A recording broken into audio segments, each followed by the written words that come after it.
Welcome, everyone. This is Coach, Professor, Doctor, I guess, appointed Zen Master for 21 Boom, Zach Feeney here. And we have another Saturday mindfulness meditation. Thank you. I appreciate everybody that's here now and also watching post-production here. Today's topic pretty much is going to focus on the view from above.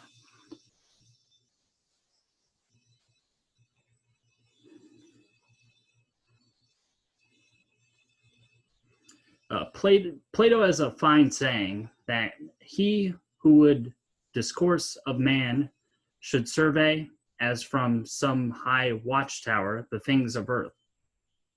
That's Marcus Aurelius from his Meditations.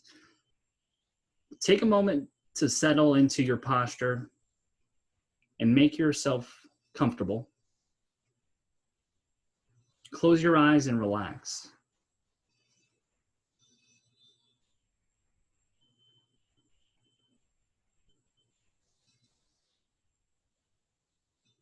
Be aware of your breathing. Notice the rhythm and pattern of the breath. Do nothing for a while. Just be content to contemplate your breathing more deeply.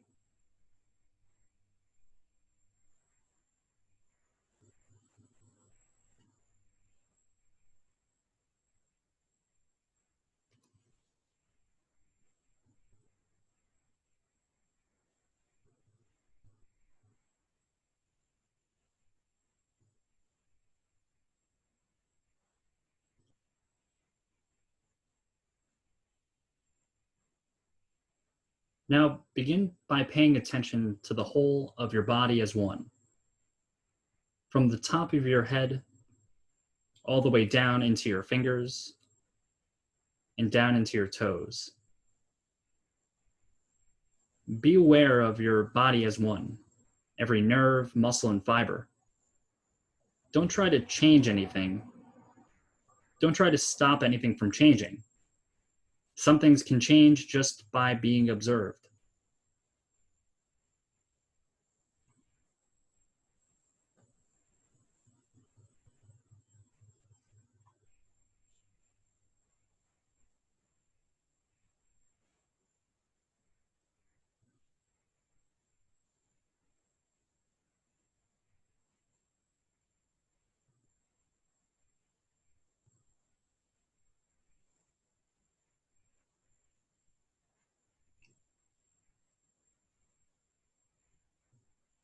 Just be content to notice whatever you notice and feel whatever you feel.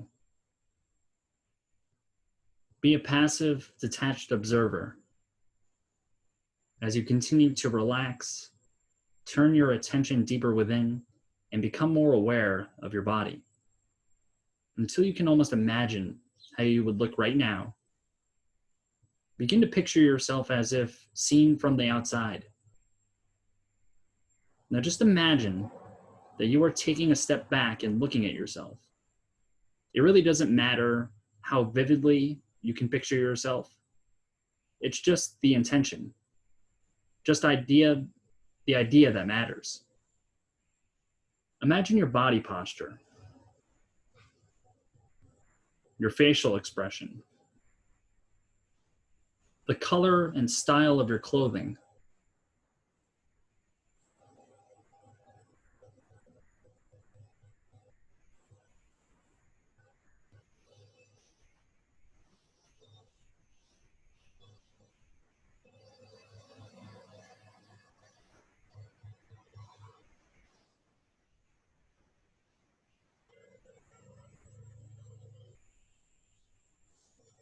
Now keep looking at the image of yourself resting there. And imagine your own feet are gently leaving the ground. You begin floating serenely upwards, slowly and continuously rising upwards.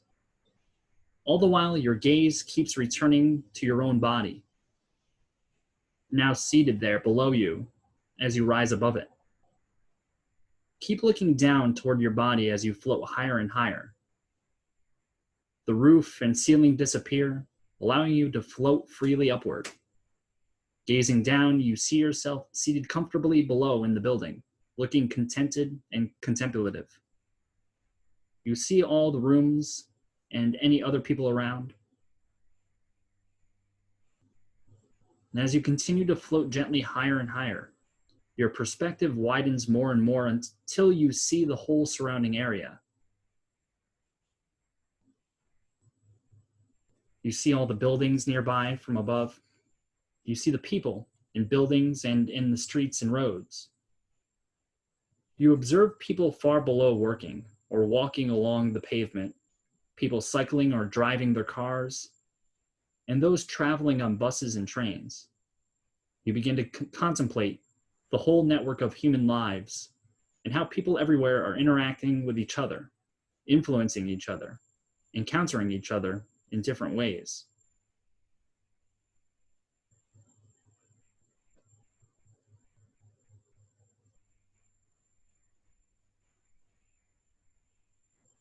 Floating higher, people become as small as ants below. Rising up into the clouds, you see the whole of the surrounding region beneath you. You see both towns and countryside, and gradually, the coastline comes into view as your perspective becomes more and more expansive.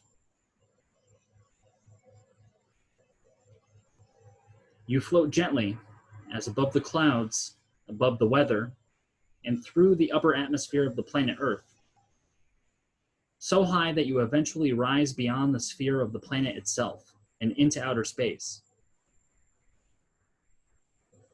You look toward planet Earth and see it is suspended in space before you, silently turning, resplendent in all its majesty and beauty.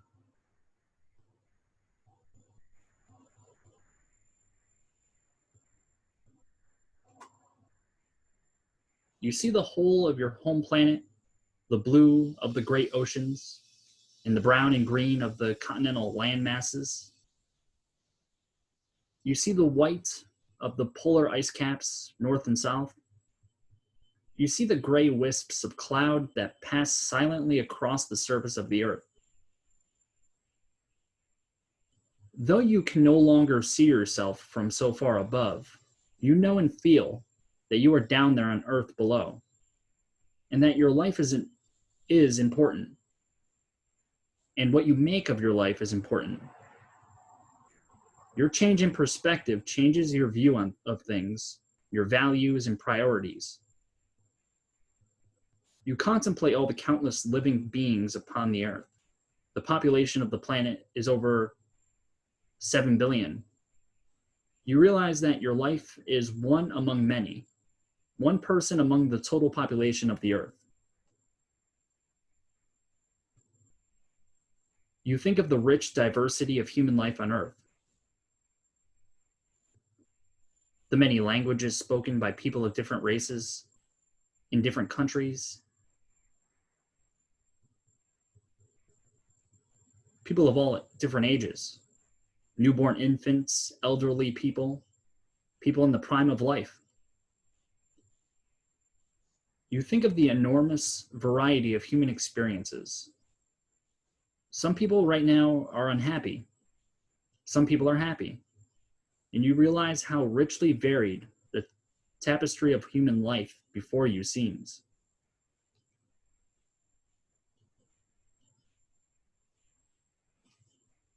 And yet, as you gaze upon the planet Earth, you are also aware of its position within the rest of the universe.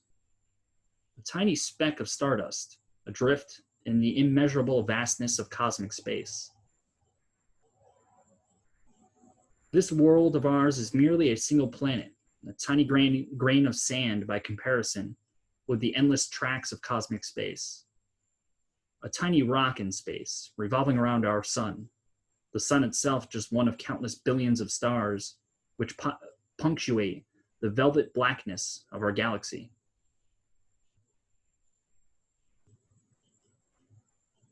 You think about the present moment on Earth and see it within the broader context of your life as a whole.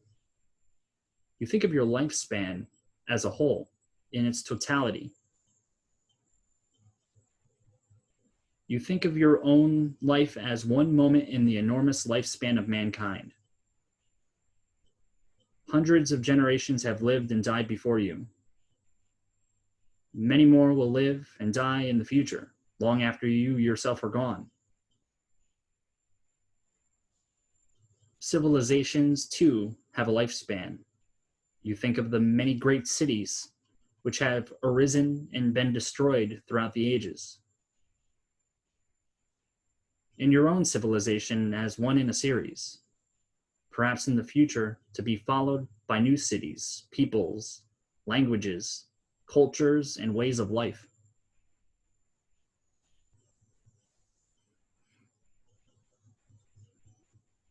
You think of the lifespan of humanity itself,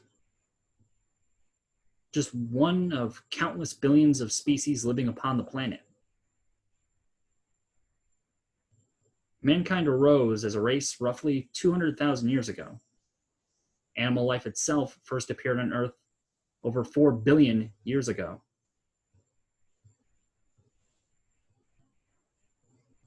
Contemplate time as follows. Realize that if the history of life on Earth fills an encyclopedia of thousands of pages long, the life of the entire human race could be represented by a single sentence somewhere in the book. Just one sentence. And yet you think of the lifespan of the planet itself, countless billions of years old. The life of the planet Earth, too, has a beginning, middle, and end.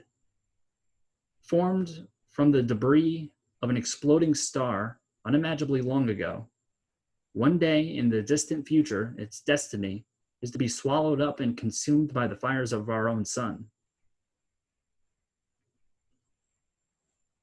You think of the great lifespan of the universe itself, the almost incomprehensible vastness of universal time, starting with a cosmic explosion, a Big Bang, they say, immeasurable ages ago in the past.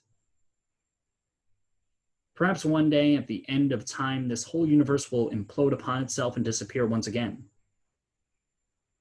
Who can imagine what, if anything, might follow at the end of time, in the wake of our own universe's demise? Contemplating the vast lifespan of the universe, remember that the present moment is but the briefest of instances, the mere blink of an eye, the turn of a screw, a fleeting second in the mighty river of cosmic time. Yet the here and now is important, standing as the center point of all human experience.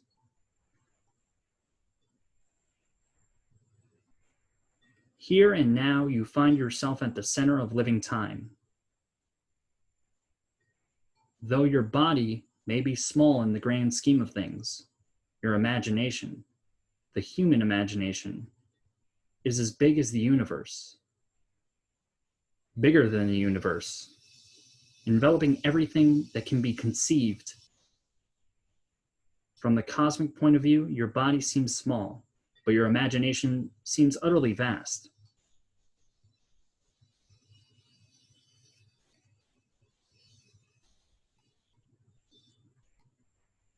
You contemplate all things, past, present, and future. You see your life within the bigger picture, the total context of cosmic time and space. The totality is absolute reality. You see yourself as an integral part of something much bigger, something truly vast, the all itself.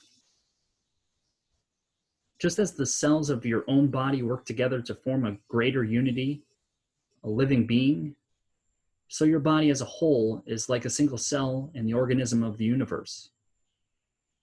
Along with every atom in the universe, you necessarily contribute your role to the unfolding of its grand design.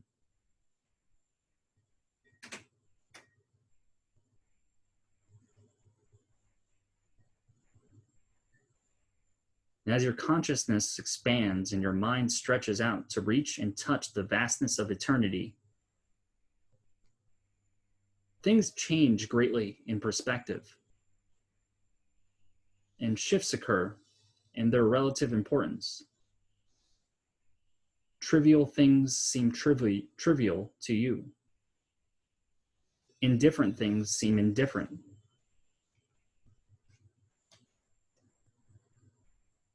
The significance of your own attitude toward life becomes more apparent. You realize that life is what you make of it. You learn to put things in perspective and focus on your true values and priorities in life. One stage at a time, you develop the serenity to accept the things you cannot change, the courage to change the things you can, and the wisdom to know the difference. You follow nature, your own true nature, as a rational, truth-seeking human being, and the one great nature of the universe as a whole.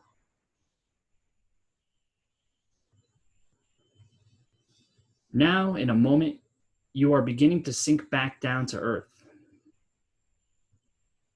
toward your place in the here and now. Part of you can remain aware of the view from above and always return to and remember that sense of serenity and perspective. And now you begin your descent back down to earth to face the future with renewed strength and serenity.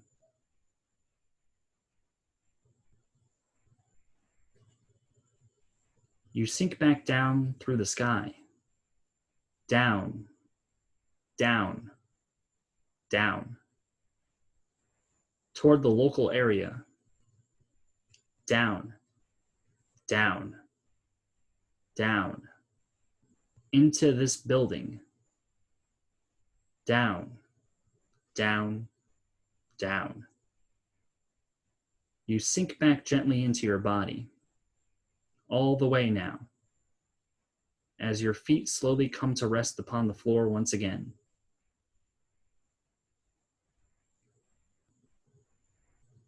Now think about the room around you.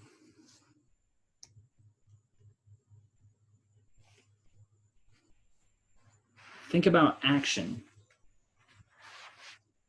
movement. Think about looking around and getting your orientation, raising your head a little. Begin to breathe a little bit more deeply, a little bit more energetically.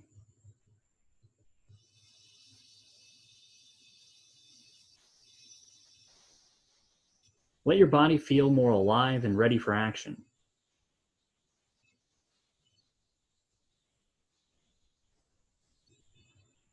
Breathe energy and vitality into your body.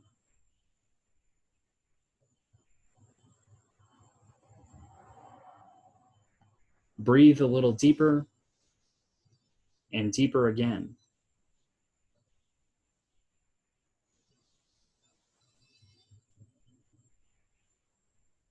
Until you're ready to take a deep breath, open your eyes, and emerge from meditation.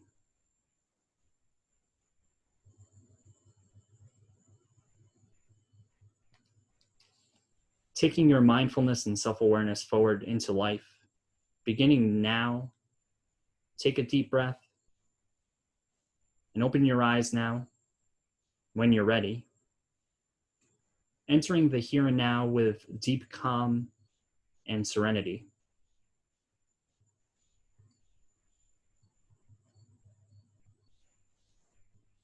And congratulate yourself for a job well done. We took a big trip. And I appreciate you all for being here. Those that are with me now and those that will see this in the future. And thank you as always for taking part in all of these meditations here. Do different kinds of styles, kind of more centering around mindfulness, perspective, loving kindness, awareness, self-awareness. So I appreciate everybody for tuning in for all the ones previously and all the ones that are to come forward here. Thank you. And since it's Saturday when I'm filming this, have a good weekend.